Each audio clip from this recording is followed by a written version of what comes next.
All right. Well, some people have experienced the same problem I have. And this works, this applies to a lot of different taillights and a lot of different vehicles.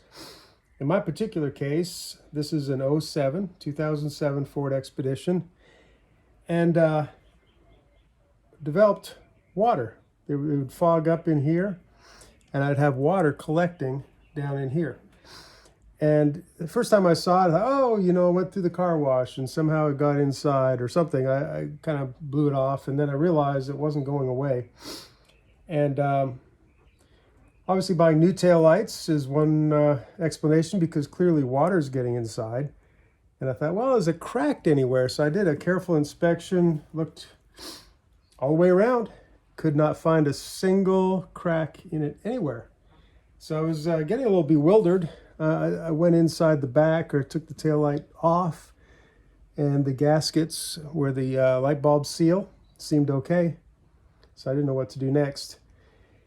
And then I realized that the clear plastic and the red plastic are two pieces.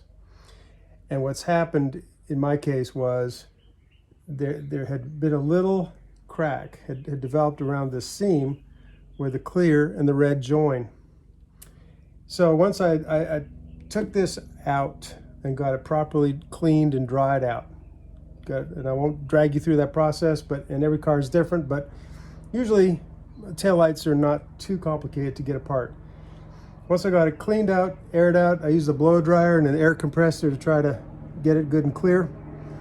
Put it back together, and I ran a tiny, very thin bead of clear silicone along this entire seam, and that did it perfectly. Just try to wipe it off good as you want to. I didn't do a perfect job, but as far as getting a little bit overlap, I didn't clean it up after as well as I could have. But in any case, the bottom line is that has held now for a year without a single problem. That did the job. So my recommendation, if you have a taillight like this that has both the clear and red, and you're getting water, you might want to look at that for a solution before you do anything else. And I ended up doing the other side just as a precaution. It hadn't started leaking water yet, but I thought, hey, why not? I got the caulking gun out.